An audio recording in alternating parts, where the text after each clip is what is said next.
go-to-market strategy, and that's literally go-to-market. So let's say that you have a product, let's say that you have a service. The question then is, how are you going to understand the market? How are you going to put in place a set of actions that will help you manage any competitive behavior? How are you going to make sure that you're getting the best out of your company?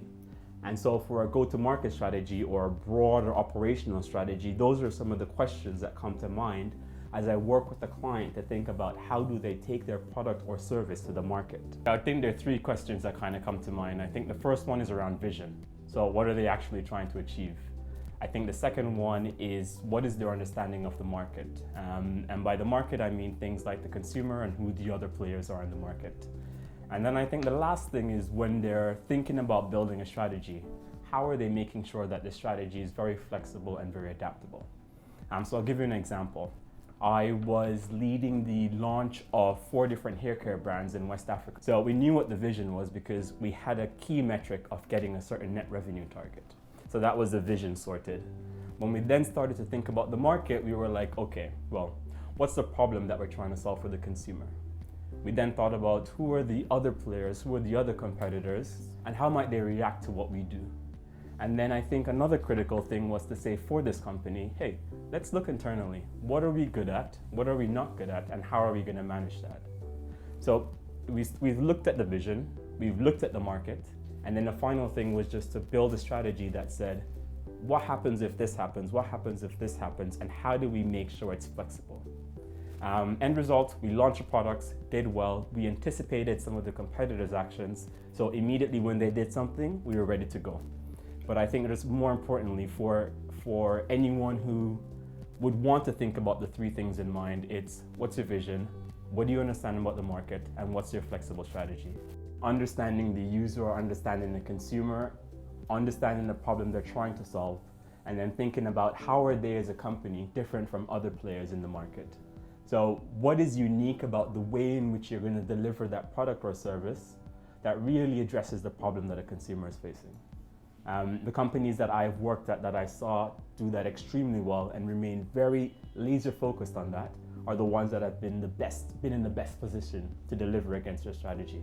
I think one of the biggest or one of the best examples I've seen of that is one of my current clients, which is a charity that focuses on young girls' rights in the emerging world or the developing world.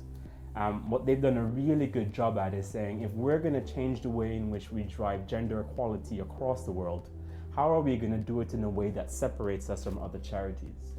And for them, it was about saying, okay, let's switch our operating model towards focusing on influence, focusing on advocacy, and focusing on partnering with others. The difference between those two kind of organizations is obviously, for me, access to resources, right? So whether you're at Procter & Gamble or you're at Reckitt Benckiser, or you're at a small startup, you are going to have a large difference in amounts of resources. And then what becomes critical is, how do you manage what you have to get what you want? So I think when I worked at Procter & Gamble, it was around being very clear around which retailers would help us get the most results for what we're trying to do. When I have consulted at startups or worked at startups, it was around being laser precise, or having laser precision around what did we want to achieve in what timeline, but being conscious that we had to be more frugal.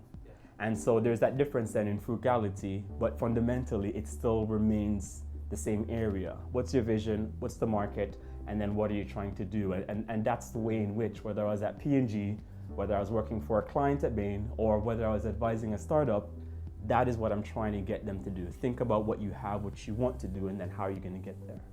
I think in the emerging market, you do need to pay more attention to those unwritten rules. For example, when I was working in Canada at Procter & Gamble, I had my vision in terms of these 4 hair care products I was launching. I had an understanding of the market, and I knew what my plan was, and I made sure it could be a bit flexible. Contrast that to when I was launching 4 different, a bar soap in Nigeria at a consumer health company. We had a vision, we understood the market, but in creating that strategy, we had to pay attention to those unwritten rules. Unwritten rules around the role of women, because this was a strategy project which placed a high role on female influencers in reaching our goal. Unwritten rules around how public officials had a large sway on the actions of private companies. And not only are you paying attention to that unwritten rule, but in emerging markets, it becomes even that more crucial to be that more flexible. So it's the same advice. Know what you want to do, know the market, know what your plan is, and make it flexible. And this wouldn't be a surprise to anyone in emerging markets, but you gotta be super flexible and you gotta pay attention to what's unsaid. I think my consulting background kind of helped me in 3 ways. The first one was helping me understand how to shape a strategy. The second one was reinforcing my ability to quickly learn. And then the third one was, funny enough, from a strategy background, but emphasizing the importance of execution. Freedom in terms of having more ownership of your time, and freedom in terms of focusing on the projects that really build on your skill set, and more importantly, help you to be of even greater value to the clients that are coming to the fore. So my current project is working with a charity. So I think one of the first things that comes to mind is being really clear about what value do you add and how does that value line up with the problems that your clients have. And when I say value, it means what kind of industry skill set or what kind of other skills do you have that would separate you from other consultants, and more importantly, really help you to get to the heart of what challenges your client is facing and help you to solve that together. So that's the first thing. And then I think the second thing is a point around flexibility. You're always gonna have that target project in mind, but as you're building up, you might need to be more flexible in terms of what projects you take in order to get that final project. I think the third thing though is also just being kind of understanding that you at some points you're going to be a one-man band.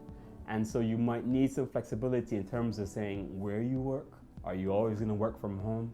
For some people that works. For me, I know that gets me a bit mad. Yeah. So I always try and figure out how do I make sure I'm interacting with others if I'm not at the client side.